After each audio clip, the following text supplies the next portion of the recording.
kita mau disatukan dalam satu sistem digital dengan adanya gadget di tangan kita.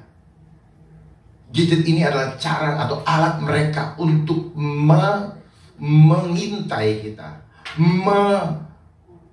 membelenggu kita, menerkam kita.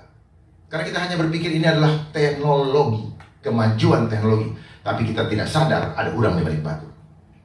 Ya, awalnya saja kita senang, kita dibikin nyaman dengan adanya easy, kemudahan, speed up, kecepatan, comfort, kenyamanan, dan luxury. Yang berbahagia ialah mereka yang mendengarkan firman Allah dan yang memeliharanya. Sadar atau tidak sadar, sebenarnya kita sudah jauh dari cita-cita dan tujuan proklamasi tahun 1945 yang tercantum di dalam Undang-Undang Pembukaan pasal ayat 2 dan pembukaan ayat 2 dan 4. Kenapa terjadi penyimpangan yang begitu jauh? Akibat arus global. Dan itu apakah terjadi dengan sendirinya? Tidak. Ada yang mendesain. Sejak tahun 1945 didesain oleh United Nations. Jadi ketika kita masih menjadi anggota United Nations, jangan harap Pancasila jalan. Saya tegas katakan, saya ambil risiko dengan perkataan saya, karena saya tidak mau bangsa ini hancur. Saya siap untuk berdebat, berbicara dengan siapapun yang ada di bangsa ini demi kembalinya cita-cita luhur bangsa Indonesia. Siapapun, saya siap. Sebagai anak bangsa, saya tidak mau bangsa ini hancur. Karena saat ini saya sudah melihat kehancuran sudah di depan mata. Mohon maaf kalau ada yang tidak senang dengan kata-kata saya, tapi saya harus sampaikan ini dengan sungguh-sungguh. Terutama 2 tahun terakhir ini, kita sedang dijauhkan dari iman percaya kepada Tuhan. Kita lebih disuruh, dipaksa percaya kepada opini yang dibangun lewat narasi-narasi akademis. Nanti saya buka. Jadi Pancasila, hukum dan hukum-hukum itu sekarang tidak lagi berketuhanan. Tidak lagi ada keadilan. Bagaimana mau beradab? Bagaimana bersatu? Omong kosong semua itu persatuan dan kesatuan. Bicara wawasan kebangsaan tanpa ada persatuan dan kesatuan, omong kosong. Dan tanpa beradab, omong kosong. Tanpa berketuhanan, omong kosong. Kita bilang ketuhanan yang Maha Esa, tetapi kita membeda-bedakan. Itulah polarisasi yang terjadi. Saya merasa benar sendiri dengan keyakinan saya merasa benar, yang situ merasa benar. Itu keliru, itu adalah deception, penyesatan yang dilakukan, ada yang mendesain. Ya. Saya kembali dulu, era globalisasi, era digitalisasi sebenarnya adalah proses dari globalisasi. Globalisasi apa? Kita mau disatukan dalam satu sistem digital dengan adanya gadget di tangan kita. Gadget ini adalah cara atau alat mereka untuk mengintai kita, membelenggu kita, menerkam kita. Karena kita hanya berpikir ini adalah teknologi, kemajuan teknologi, tapi kita tidak sadar ada udang di balik batu. Ya, awalnya saja kita senang, kita dibikin nyaman dengan adanya easy, kemudahan, speed up, kecepatan, comfort, kenyamanan, dan luxury. Itu aja yang kita dirayu pertama. Semua yang memarketingkan atau mendagang atau mempromosikan selalu bikin kita enak-enak. Tapi kehancuran bangsa dihancurkan lewat barang satu itu. Perselingkuhan di mana-mana lewat barang itu, mempercepat dan mempermudah. Jangankan selingkuh tubuh, selingkuh di pikiran sudah ada. Dan itu akan mempermudah. Tapi dia sudah menaruh semua data kita di big data. Itulah cellular phone. Kenapa dibilang cellular? Karena sebenarnya dia mengcopy paste bagaimana Tuhan mencatat semua dosa kita. That's why they call it cellular phone. Itu sel kita. Nanti saya terangkan. Baik. Era digitalisasi adalah transformasi era analog. Analog itu manual. Menuju kepada dengan proses digitasi, digitalisasi, ya. Jadi digitisasi, dengan angka, terus kemudian tapi dia menggunakan binar algoritma dengan biner tunggal 01 gitu. 01, jadi 0101, jadi angkanya cuma seperti itu aja. Untuk apa? Untuk membaca karakter, untuk membentuk karakter. Makanya karakter orang sejak adanya gadget terbentuk sesuai dengan polanya mereka. Ini artificial intelligence, bukan kecerdasan buatan seperti yang dipromosikan di Google, bukan. Yang cerdas dia, kita yang goblok. Kita beli pakai uang kita, tapi kita dihancurkan. Kita menyerahkan diri kita untuk dikontrol kemana-mana. Dia tahu apa dosa kita, ada semua di situ.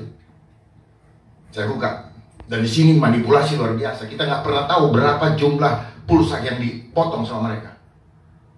Pencurian luar biasa di sini. Kita beli pulsa, kita nggak tahu berapa yang kita pakai. Bagaimana cara mereka mengkonversikan menjadi angka, karena di ruang digital susah dibuktikan dengan mata. Luar biasa. Dan ini kekayaan yang luar biasa. Jadi kalau ada yang mengatakan perusahaannya rugi, itu bohong. Justru kita yang disedot tiap hari. Bayangkan, kali banyak, kali sering. Saya pernah jadi penyidik mengungkap bagaimana operator itu menyedot pulsa kita dengan seenak-enaknya. Hanya sayang di SP3 karena ada permainan. Padahal dulu dibuat di DPR ada pansus. Saya penyidiknya. Saya bertarung untuk itu. Saya disuruh luluskan. Ternyata yang nyuruh saya lulusin main mata di belakang. Saya alami semua. Makanya saya di situ banyak tahu. Memang sulit untuk membuktikannya. 3 bulan saya kotak-atik baru bisa, dan itu pakai ahli. Bahasanya kayak bahasa setan. Jadi ketik-ketik itu kayak ketikan-ketikan yang setan. Sulit mengkonversi kilobyte menjadi angka. Oh, ini kalau bisa dibongkar, ini skandal luar biasa. Kita hanya jadi apa ya? Konsumen, objek pemerasan tanpa kita sadari. Baik, untuk memahami Pancasila, mari kita pahami dulu. Sering kita susah memahami Pancasila. Kenapa? Kita tidak mengenali diri kita. Kenali dulu diri kita, siapa diri kita. Kalau kita mau mengenal diri kita, ada 3 pertanyaan yang harus kita tahu. Siapa? Dari mana kita berasal? Yang kedua, sedang berada di mana kita sekarang? Dan yang ketiga, mau kemana kita nantinya? 3 pertanyaan itu bisa dijawab, maka kita akan terdorong untuk menjadi manusia-manusia Pancasilais. Yang pertama, kehidupan kita berasal dari Tuhan. Pertama, Tuhan meniupkan rohnya ke dalam sel kita, ke janin orang tua kita. Dari satu sel dia membelah, mitosis namanya, kemudian jadi tangan, jadi apa, dan rambut, kaki, banyak semua. Itu pertama kali penciptaan. Jiwanya sudah ada. Ketika rohnya ada, baru jiwanya muncul. Jadi jiwa nanti ketika kita mati, dia hilang. Nah, jiwa itulah yang diisi sejak kita lahir dari rahim ibu kita. Dari mana kita bisa tahu? Dari pengetahuan.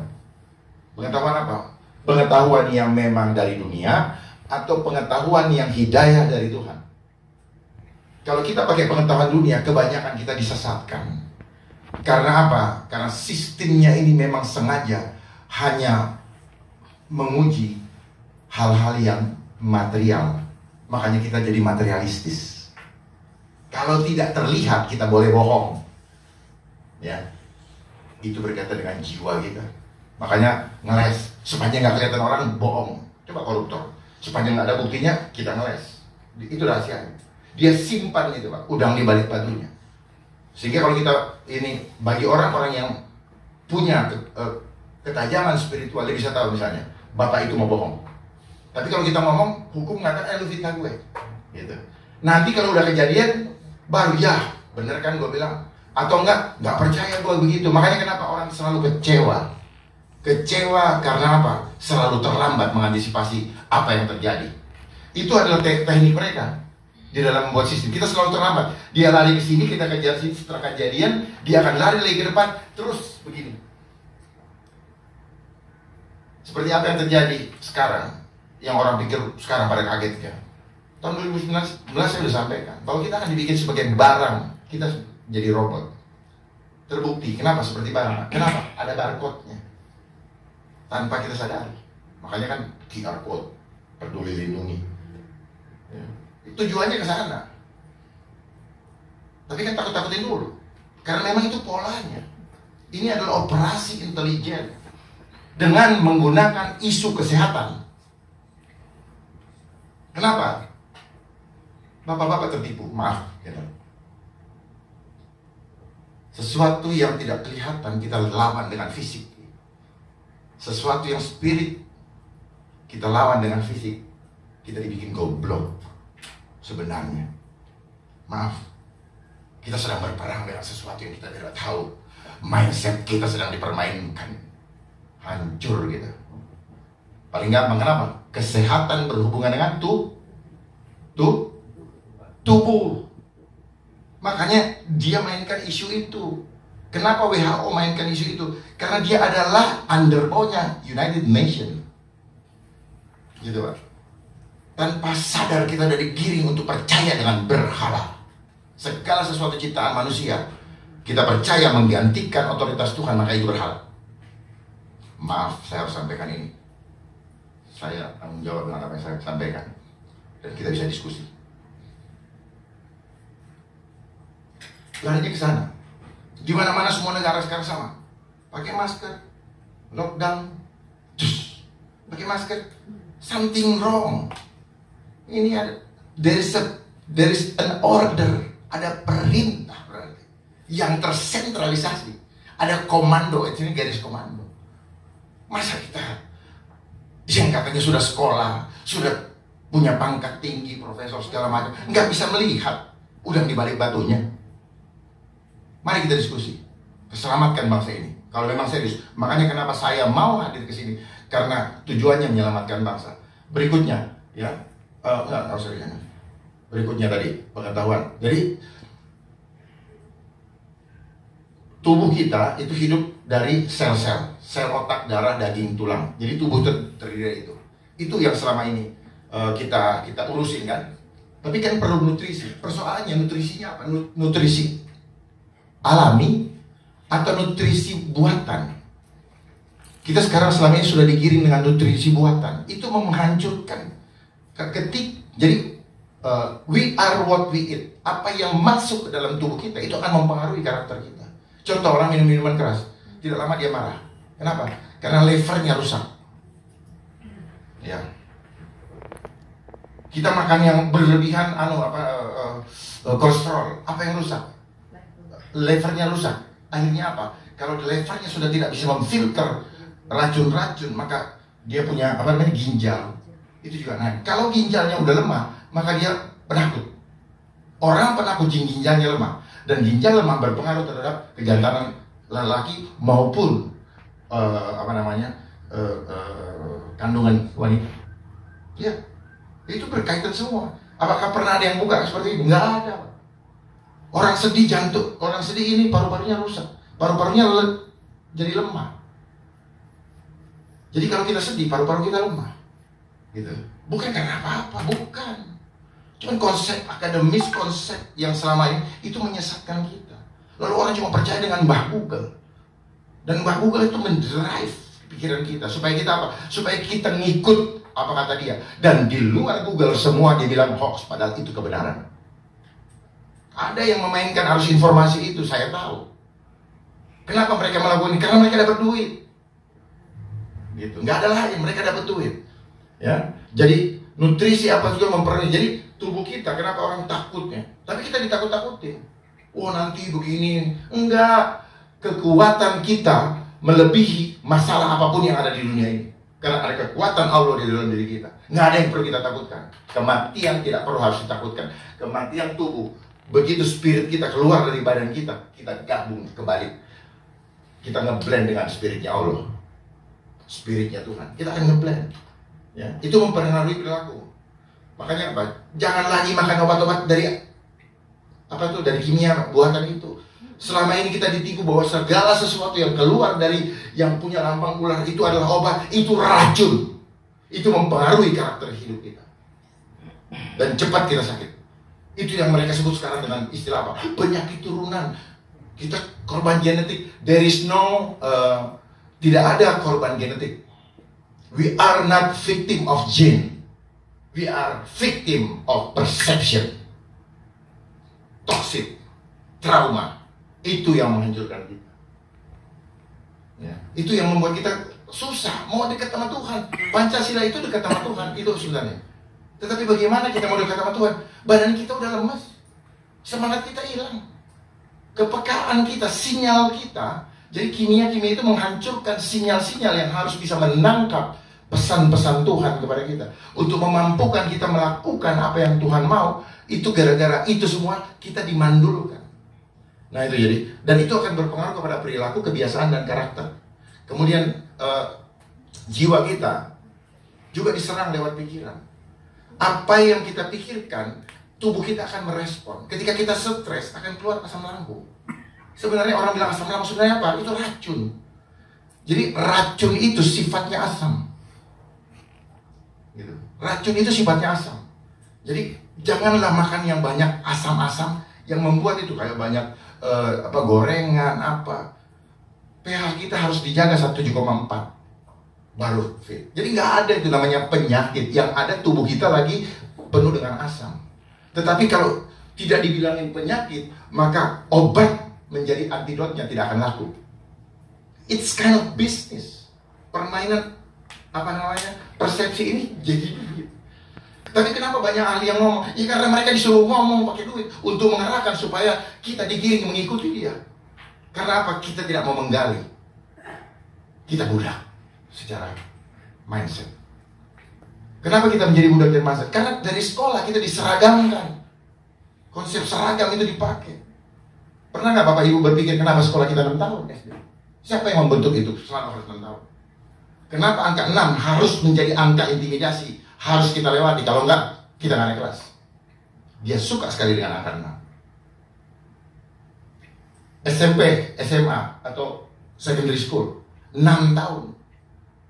Pernah nggak berpikir berarti ada yang mendesain, ada yang merancangnya supaya kita seragam mikirnya semua, seragam merasa pintar, padahal sebenarnya we don't know nothing. Kita nggak tahu apa-apa. Kita hanya mau pintar baca, ngapalin kata profesor ini, kata profesor A, B, C. Nah kata lu apa? Terus kita mau dapat sarjana harus pakai footnote. Nggak pakai footnote, kagak dikasih sarjana. Udah itu dapat terima ijazah, lamar kerjaan, jadi mudah. Padahal yang gaji malah orang yang nggak sekolah. Boleh kita buktikan? Banyak orang, justru orang-orang yang tidak sekolah itu dia lebih cerdas. Kenapa? Dia tidak terdoktrin. Pertanyaannya, apa kita perlu sekolah? Boleh, perlu. Apakah kita perlu pendidikan? Pendidikan perlu. Apakah harus lewat bangku sekolah? Tidak. Orang tua hanya mengeluarkan uang untuk anaknya. Setelah itu anaknya lulus, hanya mau cari melamar pekerjaan untuk dapat uang.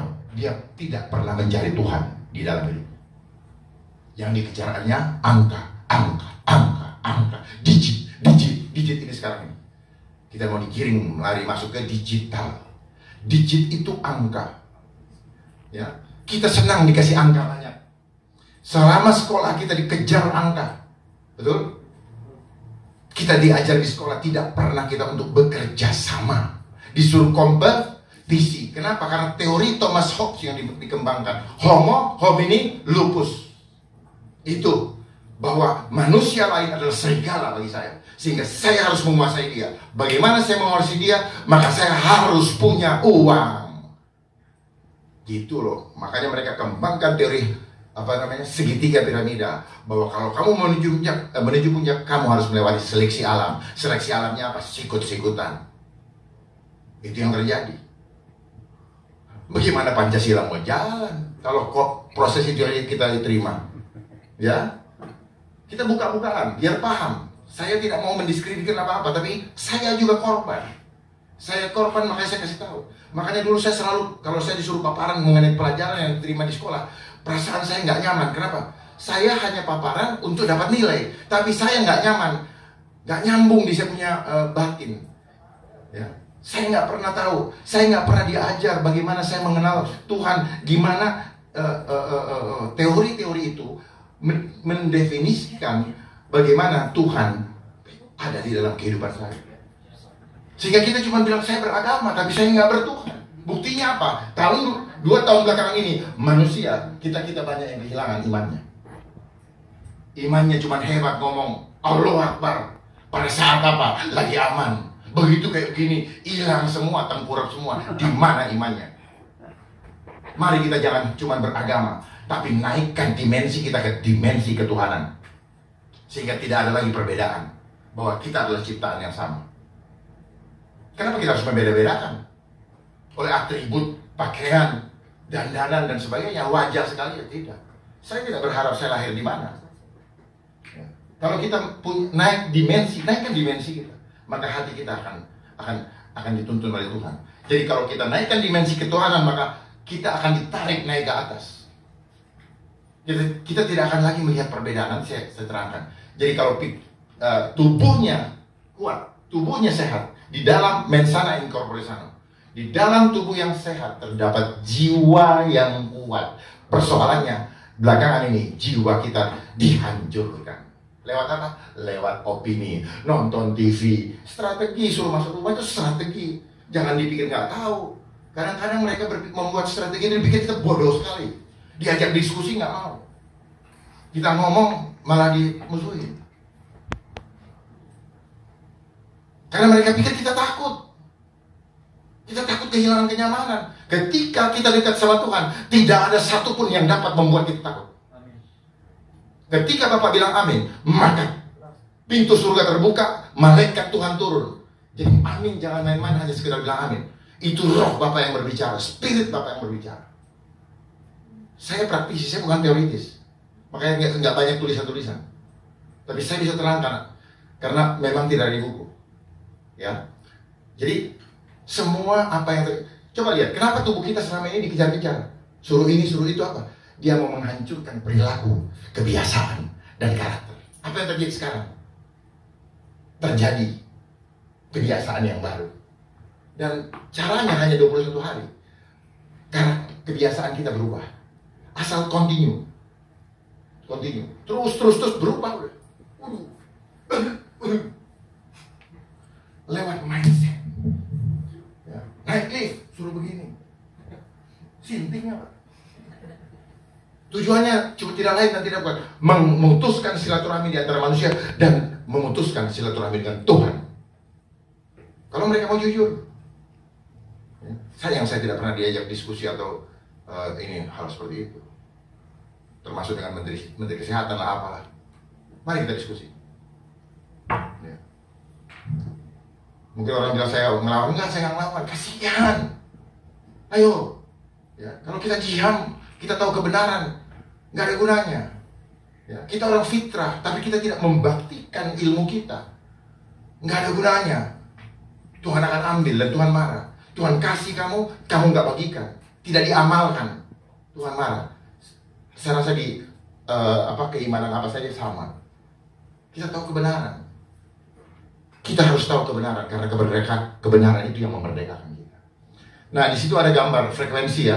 Jadi tubuh kita ini bisa mengeluarkan ini ada frekuensinya.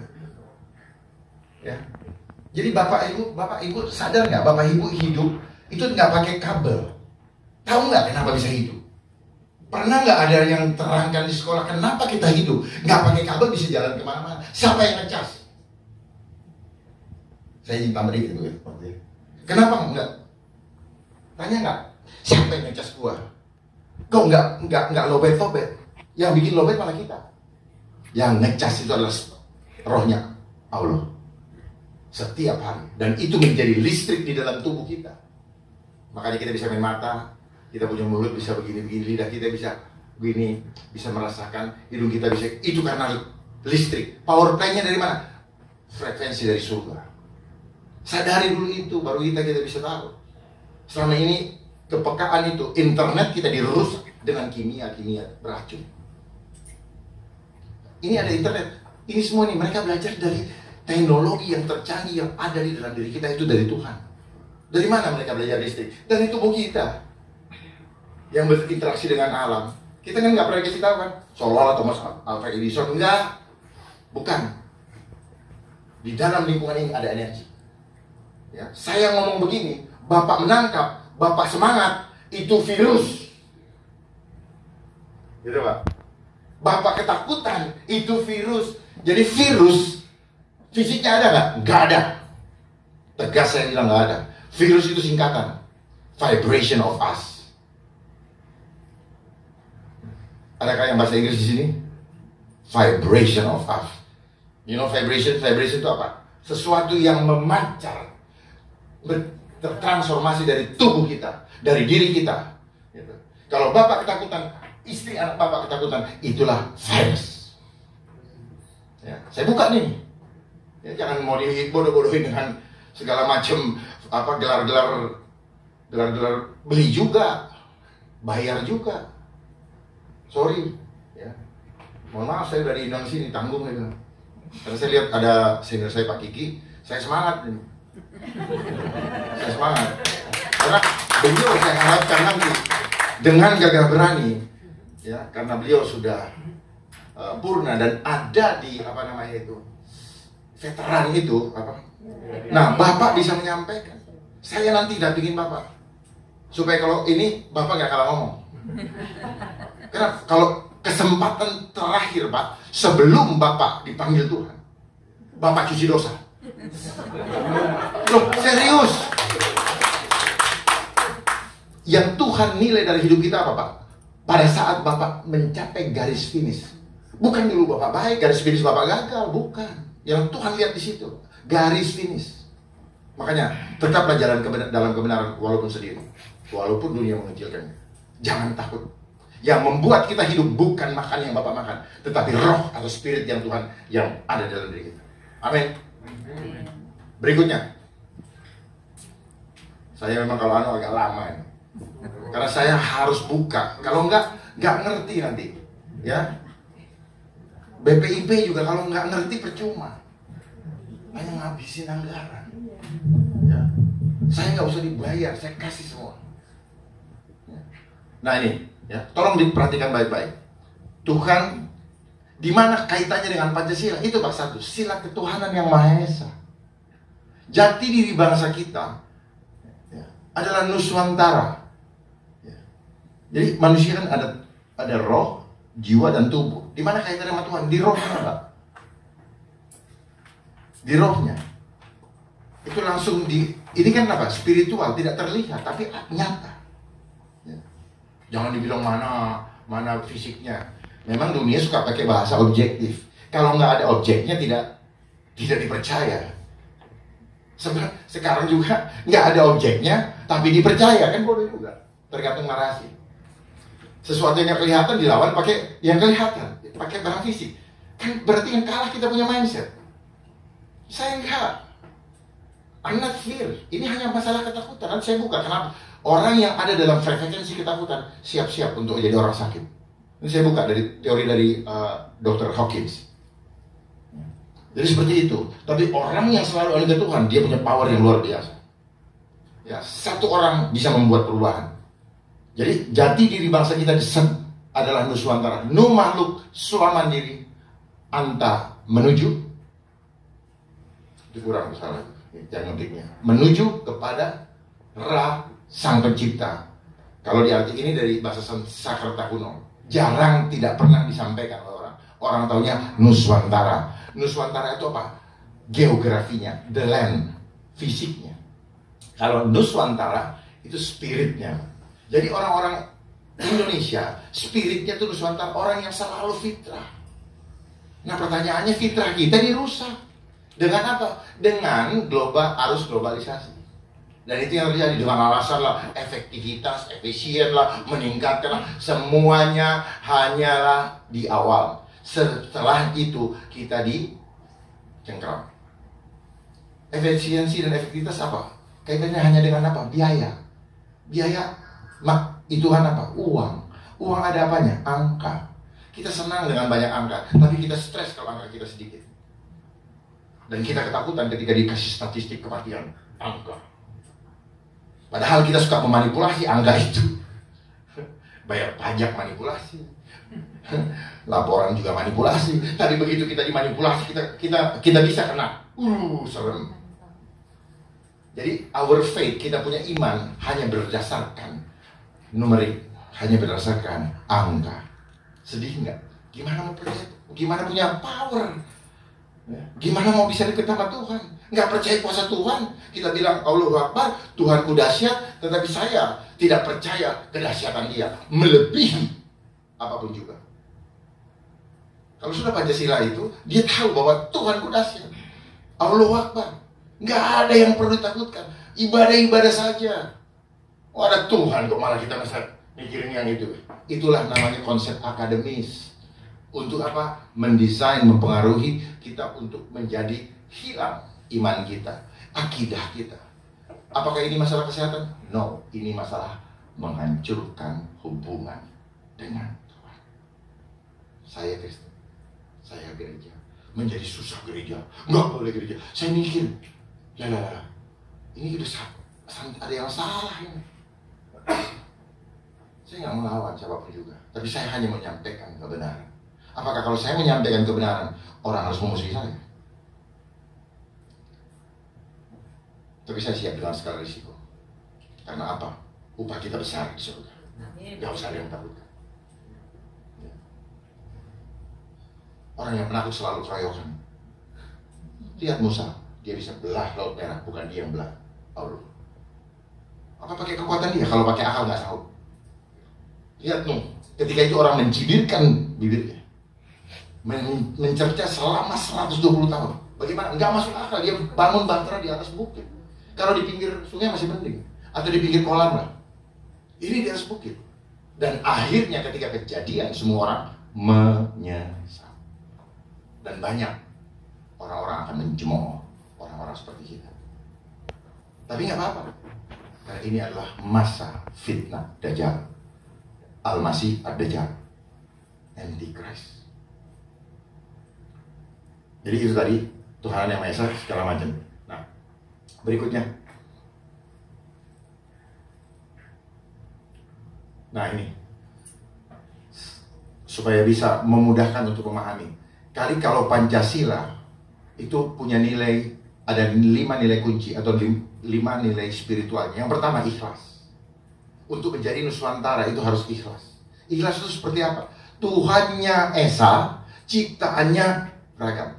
Karena Tuhannya Esa, maka yang beragam ini tidak boleh saling tidak memuliakan. Karena yang orang lain itu adalah ciptaan Tuhan yang mulia. Makanya kalau kita ikhlas, kita akan tidak pernah merasa, kita akan selalu terima. Nggak ada kan berantem. Apa hak kita untuk berantem? Apa hak kita untuk mempersoalkan perbedaan dengan orang lain? Ya. Tapi doktrin yang dibangun menyesatkan kita sehingga supaya apa? Kita selalu terpolarisasi. Kita diadu domba dengan indoktrinasi yang sesat. Makanya kita nggak pernah menjadi negara yang tenang. Teroris lah, radikalisme lah, nggak ada sesungguhnya kalau memang kita mau jujur. Ya, sekali lagi, kalau kita mau jujur. Tapi kita mulai membuat pemahaman secara kelompok. Kita memperlakukan secara ini. Ya jelas dong, kalau misalnya saya sudah mulai nggak suka sama Bapak, saya mulai menciptakan suatu kondisi, nanti Bapak akan mulai, inilah namanya virus. Sebenarnya itu virus. Ketika saya datang ke rumah Bapak mulai nggak suka, Bapak diam. Saya ngerasain, nggak usah ngomong. Saya bilang, mendingan buru-buru kabur. Kita ini, batin kita ini, itu connect, Pak. Ini yang dibilang connecting people. Makanya dunia cyber itu pakai konsep batin kita. Cuman, dia tidak mau cerita bahwa seolah-olah hanya karena telepon, nyambung. Bukan, sebenarnya batin kita satu dengan yang lain, kita ini nyambung semua. Cuman kita udah nggak punya kemampuan sensitivitas atau ketajaman signal tadi. Kita udah nggak paham. Padahal tubuh kita ini telepon. Ya. Sedikit lagi, sayang tuh kayaknya. Ya, kalau nggak akan dapat. Nah, jadi kalau kita Pancasila mengarahkan kita kepada manusia fitrah, ya ikhlas. 2, menerima dan menghargai. Ini sila kedua, menerima dan menghargai. Dia punya apa? Nilai spiritual. Menerima apa? Bagaimana kita bisa adil? Bisa beradab kalau kita nggak adil. Contoh, ini orang kaya, saya orang miskin. Dia orang cantik, saya orang jelek. Ya, dia kelompok, misalnya kelompok mayoritas, saya minoritas. Udah nggak adil. Lalu mau beradab? Ya nggak mungkin. Jadi kalau sila pertama saja nggak jalan, jangan harap keadilan sosial bagi seluruh Indonesia. Omong kosong. Ya. Persatuan Indonesia hanya bisa kita raih kalau apa? Kita syukuri, kita terima yang tidak baik, kita syukuri juga yang tidak baik, yang baik. Jangan cuma mau yang baik kita terima, kita syukuri. Terimalah kedua-duanya sebagai hadiah terindah dari Tuhan. Baru kita bersyukur. Setelah kita berlimpah syukur, baru kita masuk ke sila 4, tulus. Hikmat kebijaksanaan. Kalau kita tulus, kita tidak akan pernah memikirkan diri kita sendiri. Malah diri kita buat orang lain. Itu tulus. Pertanyaannya, apakah sistem mengajarkan kita untuk tulus? Tidak. Terakhir, kelima. Keempat terus. Kelima, keadilan sosial bagi seluruh Indonesia. Keadilan sosial bagi seluruh rakyat Indonesia itu apa? Bahagia bersama. Jadi kalau ibu happy, saya nggak perlu iri. Saya turut berbahagia terhadap keinginan ibu. Jadi nggak ada iri gitu. Nah, terakhir, menjadi manusia Nusantara itu harus balik lagi ke sila pertama. Nusantara itu apa? Makhluk mandiri penyuan. Jadi kalau di Muslim karena inna lillahi wa inna ilaihi rajiun. Ikhlas menerima, ikhlas melepas. Jadi kita tidak akan pernah rakus dengan dunia. Itu baru Nusantara. Nah, kalau era digital dia dia berlawanan semua. Bahkan dia menggiring kita untuk tidak mengenal Tuhan karena dia punya program money, power, control population. Money, orang jadi gila uang dengan segala macam digital. Padahal uangnya nggak ada, hanya angka aja yang dikasih. Dan underlyingnya nggak ada, jaminannya emas apa nggak ada. Jadi hati-hati main Bitcoin. Power lewat sistem pemerintahan, dia menggunakan IT. Makanya kenapa semua sekarang disuruh pakai IT supaya bisa dikontrol. Kemana aja nih Pak Kiki? Kemana aja ini? Matikan. Nah, kontrol populasi kita seperti internet, seperti mematikan televisi, mematikan AC, atau saya menggerakkan ini dari jauh. Ya, misalnya saya sudah, ibu tidak bermanfaat, atau ibu punya hati bisa dibaca. Oh, jiwanya mau melawan. Delete, matiin. Serius, jangan dianggap kita. Ya. Jadi orang bilang, oh ini halu, cocokologi. Itu bahasa dari mereka-mereka yang sengaja menyembunyikan kebohongan-kebohongan itu. Berikutnya.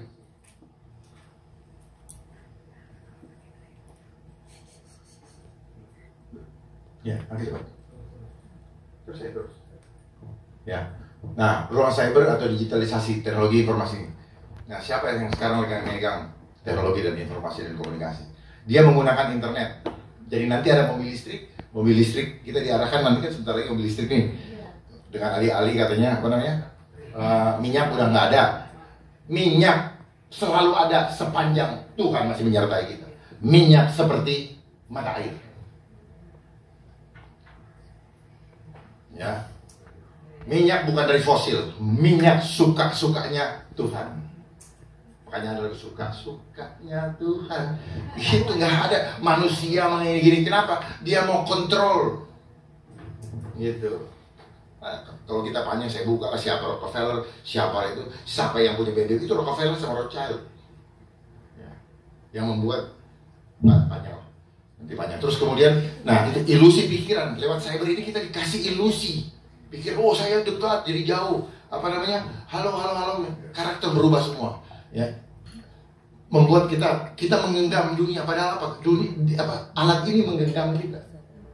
Ya. Strateginya apa? Untuk merekayasa ketakutan. Nanti nggak keren. Nanti orang bilang apa? Nanti nggak in. Sekarang model celana sobek-sobek, rambut begini, baju begini.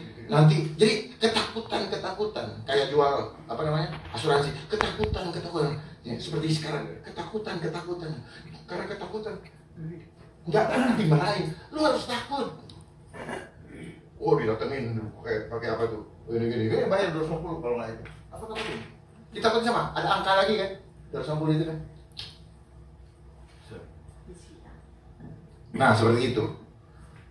Ini sebenarnya strategi ini strateginya Bapak yang Bapak mainkan juga dulu. Bagaimana cara memecah kekuatan? Pecah, masuk rumah. Begitu kita sendiri Pak, datengin, di-read Pak. Ini strategi Pak. Strategi militer. Kenapa kita jadi on? Kenapa? Karena signal kita udah rusak. Ya, jadi itu Pak. Impact-nya apa? Mindset manipulation. Mindset kita apa? Termanipulasi. Disesatkan. Ya Mbak. Terus change behavior. Kita ini makhluk yang bebas. Ingat ya, hidung kita ini diciptakan Tuhan, ada bulu hidungnya, ada maksudnya. Jangan menista, membuat dalam konteks menghargai ke apapun juga. Itu sama dengan apa? Tidak percaya dengan kemahakuasaan Tuhan. Maaf saya katakan. Jadi menggantikan kemahakuasaan Tuhan yang Tuhan sudah berikan, tidak percaya bahwa Allah berdaulat dalam kehidupan kita. Yang menghidupkan Mbak, yang menghidupkan Bapak, bukan alat itu tetapi Dia, Almighty God. Bukan. Jangan bilang beragama, KTP-nya beragama, tapi tidak percaya dengan kedaulatan Tuhan. Nafas kita lewat hidung. Allah meniupkan nafasnya lewat lubang hidung kita. Jadi tandanya apa? Ini adalah the symbol of slavery. Kita belum mati, kita sumbat kita punya hidung. Hanya orang mati yang disumbat hidungnya. Paham? Change behavior, perubahan perilaku, diulang-ulang jadi berubah. Sekarang kalau nggak seragam, nggak enak. Itulah konsep kenapa dari dulu kita diajak pakai seragam. Kalau tidak pakai seragam, tidak sama dengan saya, maka kau bukan teman saya, bukan kelompok saya. Itu manipulasi mindset. Makanya nanti ada seragamnya pakai. Nah kalau nggak pakai gitu, nggak dilayani, nggak ini. Itu konsepnya. Jadi kita udah terbiasa, nggak enak. Kita lebih takut sama manusia daripada Tuhan. Tuhan bilang kamu jangan begini, nggak boleh begitu, kita langgar. Tetapi begitu peraturan manusia ngikut. Siapa yang berdaulat di dalam kehidupan kita? Apa yang kita takutkan? Takut mati? Jangan bilang saya bertuhan kalau takut mati. Justru kematian adalah langkah awal di mana kita berjumpa muka dengan Tuhan. Dan ketakutan, kita sebagai manusia hidup harus mencerminkan kemuliaan Allah yang tidak kelihatan. Kitalah agen-agennya Allah. Dari mana tuh orang bisa lihat? Dari wajah. Makanya kita adalah cerminnya kemahakuasaan Tuhan. Dan dilihat dari mata. Orang takut dari mata kelihatan. Orang ngantuk dari mata. Ya, makanya mata kita dikasih lihat sedikit supaya kelihatan takut apa tidak. Dan nggak punya hak untuk speak. Dulu, ya, sebelum 9/11, Amerika jualan apa? Konstitusi, demokrasi, human right. Sekarang sejak 9/11 disobek semua itu kertas, tidak ada lagi demokrasi, nggak ada. Itu mainannya setelah 9/11. Karena 9/11 juga mainannya mereka ada kaitannya dengan yang terjadi sekarang. Karena mereka menuju ke New World Order, seperti yang tertulis di dalam uang dolar, $1. Ya, jadi tujuannya, goalnya adalah kita meninggalkan Tuhan, hilangnya jati diri, dan itu bertentangan dengan Pancasila. Terus cepat, cepat. Yes. Nah ini teknologi, ya, di foto aja. Saya pikir nggak perlu lagi, nanti kita jadi budak, kita kehilangan cipta, rasa dan kasar, kita nggak punya perasaan lagi. Kenapa? Karena kita udah jadi robot, ngikut aja, kita nggak bisa. Gue mau begini, cipta, nggak bisa. Saya mau berimajinasi begini, udah nggak bisa lagi. Sudah ada syarat-syarat yang ditentukan yang tidak lagi bisa membuat kita berinovasi. Terus rasa, kita nggak boleh lagi punya rasa. Udah terima aja, enak nggak enak, jalani. Karena sudah menjadi regulasi. Karsa, nggak. Karsa itu apa? Motivasi, keinginan. Nggak boleh lagi kita. Artinya apa? Kita hidup, tapi kita sudah mati. Karena total kontrol hilang jati diri bangsa. Kita mau digiring menjadi orang-orang ateis yang menjauh dari Tuhan atau menolak keberadaan Tuhan. Dan itulah konsepnya mereka. Tapi kita digiring supaya tidak terasa menjadi kapitalis, liberalisme. Yang ngejarnya apa? Uang. Coba lihat, cek. Mana ada negara di dunia yang tidak mengatakan kita memajukan sektor ekonomi, bukan kita memajukan sektor spiritual. Semuanya ekonomi. Akhirnya kita jadi materialistis, jadi hedonis. Jadi digitalisasi membawa kita kepada hedonis. Lanjut, sedikit lagi.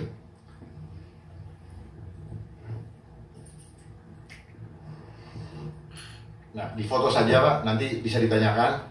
Saya lanjut.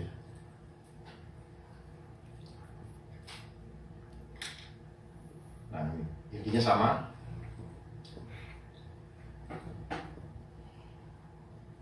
Nah itu. Jadi keutuhan NKRI akan tidak utuh lagi kalau Pancasila tidak bisa kita terapkan, karena ini harus dilatih. Nggak bisa hanya bilang teori Pancasila, oh begini-begini, nggak bisa, harus dilatih. Karena untuk menjadi manusia Pancasilais atau Nuswantara, maka kita harus melatih diri untuk ikhlas. Benar, bisa nggak kita ikhlas? Nah persoalannya kita udah korban jadi sistem, kita disuruh kompetisi, sementara Pancasila tidak begitu. Tuhan tidak pernah menyuruh kita kompetisi. Suruh apa? Suruh sosial. Kita homo homini socius. Kita harus bergandengan tangan. Tidak ada yang lebih, tidak ada yang kurang. Kita adalah ciptaan yang unik, tetapi dunia menyeragamkan kita. Kita punya kelebihan dan kekurangan, saling melengkapi, saling menutupi. Berikutnya, terus silakan difoto. Bagi pemirsa juga kalau mau difoto silakan. Karena waktu ini saya terpaksa nyolong apa? Nah ini, bagaimana untuk menjadi orang manusia Nusantara? Kalau kita masih punya ego, jangan bilang kita Pancasilais. Karena ego itu apa? Dia kalah sama nafsu, money, power, dan kontrol. Orang yang ego selalu ada di situ. Susah naik untuk jadi ikhlas. Ketika kita cinta sama apakah kita nggak boleh punya uang? Boleh. Ini yang biru, yang putih. Yang biru ini maksud saya ada sisi hitam dan putih di dunia ini. Manusia Nusantara itu selalu jalan di tengah. Dia harus ikhlas. Ikhlas apa? Apakah nggak boleh orang kaya? Boleh. Tetapi harus tahu bahwa kekayaanmu bukan segala-galanya. Dan siap untuk hilang. Boleh, tapi siap untuk hilang. Jangan sampai kekayaanmu dipakai untuk menista orang, mengontrol orang, menjalimi orang. Jangan sampai gara-gara kau cinta uang membuat kau tidak pernah mau turun dari jabatanmu. Makanya seorang pemimpin harus punya harus punya kedalaman spiritual baru dia jadi pemimpin. Kalau tidak, dia akan turun, dia akan pakai akalnya. Kalau dia pakai akal, dia akan akal-akalin bagaimana supaya tidak ini. Di mana saja, mau jadi bupati kayak, mau jadi raja kayak, mau jadi apa, mereka yang jadi raja dulu. Kenapa bijaksana? Karena dia menjadi pendeta dulu, menjadi ulama dulu. Tetapi doktrin yang ada, kalau sudah ulama nggak boleh, kalau sudah pendeta nggak boleh, itu doktrin yang menyesatkan. Hidup kita di dunia ini berpolitik, suami istri berpolitik, orang jatuh cinta juga berpolitik, cuman bahasanya lain. Semuanya berpolitik kok. Nabi juga berpolitik, paham nggak? Dan sebagainya. Terima kasih. 2 Tesalonika pasal 2. Kedurhakaan sebelum kedatangan Tuhan. Tentang kedatangan Tuhan kita, Yesus Kristus, dan terhimpunnya kita dengan Dia, kami minta kepadamu, saudara-saudara, supaya kamu jangan lekas bingung dan gelisah, baik oleh ilham roh, maupun oleh pemberitaan atau surat yang dikatakan dari kami, seolah-olah hari Tuhan telah tiba. Janganlah kamu memberi dirimu disesatkan orang dengan cara yang bagaimanapun juga, sebab sebelum hari itu, haruslah datang dahulu murtad, dan haruslah dinyatakan dahulu manusia durhaka yang harus binasa, yaitu lawan yang meninggikan diri di atas segala yang disebut atau yang disembah sebagai Allah. Bahkan ia duduk di bait Allah dan mau menyatakan diri sebagai Allah. Tidakkah kamu ingat bahwa hal itu telah kerap kali kukatakan kepadamu ketika aku masih bersama-sama dengan kamu? Dan sekarang kamu tahu apa yang menahan dia, sehingga ia baru akan menyatakan diri pada waktu yang telah ditentukan baginya. Karena secara rahasia, kedurhakaan telah mulai bekerja, tetapi sekarang masih ada yang menahan.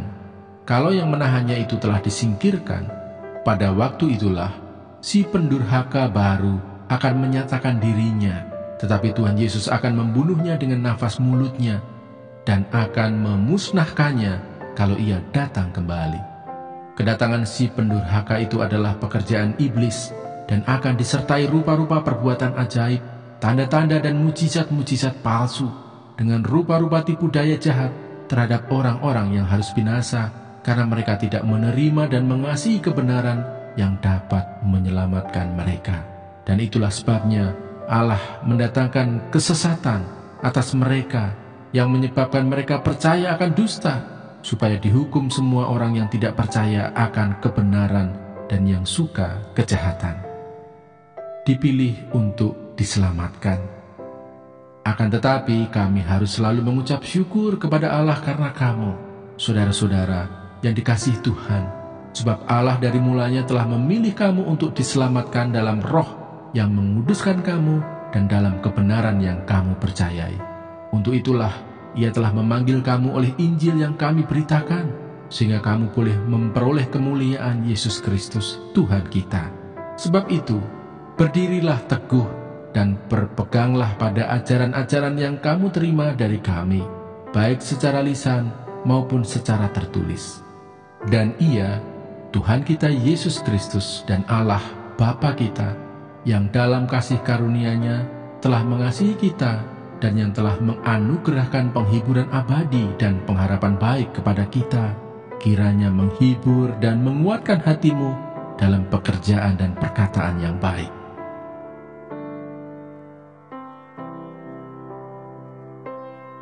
Dua Tesalonika pasal 3. Berdoa dan bekerja. Selanjutnya, saudara-saudara, berdoalah untuk kami, supaya firman Tuhan beroleh kemajuan dan dimuliakan, sama seperti yang telah terjadi di antara kamu, dan supaya kami terlepas dari para pengacau dan orang-orang jahat, sebab bukan semua orang beroleh iman. Tetapi Tuhan adalah setia. Ia akan menguatkan hatimu dan memelihara kamu terhadap yang jahat. Dan kami percaya dalam Tuhan, bahwa apa yang kami pesankan kepadamu, kamu lakukan dan akan kamu lakukan. Kiranya Tuhan tetap menunjukkan hatimu kepada kasih Allah dan kepada ketabahan Kristus. Tetapi kami berpesan kepadamu, saudara-saudara, dalam nama Tuhan Yesus Kristus, supaya kamu menjauhkan diri dari setiap saudara yang tidak melakukan pekerjaannya dan yang tidak menurut ajaran yang telah kamu terima dari kami. Sebab kamu sendiri tahu bagaimana kamu harus mengikuti teladan kami, karena kami tidak lalai bekerja di antara kamu dan tidak makan roti orang dengan percuma, tetapi kami berusaha dan berjerih payah siang malam, supaya jangan menjadi beban bagi siapapun di antara kamu. Bukan karena kami tidak berhak untuk itu, melainkan karena kami mau menjadikan diri kami teladan bagi kamu, supaya kamu ikuti. Sebab juga waktu kami berada di antara kamu, kami memberi peringatan ini kepada kamu: jika seorang tidak mau bekerja, janganlah ia makan. Kami katakan ini karena kami dengar bahwa ada orang yang tidak tertib hidupnya dan tidak bekerja, melainkan sibuk dengan hal-hal yang tidak berguna. Orang-orang yang demikian kami peringati dan nasihati dalam Tuhan Yesus Kristus, supaya mereka tetap tenang melakukan pekerjaannya, dan dengan demikian makan makanannya sendiri. Dan kamu, saudara-saudara, janganlah jemu-jemu berbuat apa yang baik. Jika ada orang yang tidak mau mendengarkan apa yang kami katakan dalam surat ini, tandailah dia dan jangan bergaul dengan dia, supaya ia menjadi malu. Tetapi janganlah anggap dia sebagai musuh, tetapi tegurlah dia sebagai seorang saudara. Salam. Dan Ia, Tuhan damai sejahtera, kiranya mengaruniakan damai sejahteranya terus-menerus dalam segala hal kepada kamu. Tuhan menyertai kamu sekalian. Salam daripadaku, Paulus. Salam ini kutulis dengan tanganku sendiri. Inilah tanda dalam setiap surat. Beginilah tulisanku. Kasih karunia Yesus Kristus Tuhan kita menyertai kamu sekalian. Yang berbahagia ialah mereka yang mendengarkan firman Allah dan yang memeliharanya.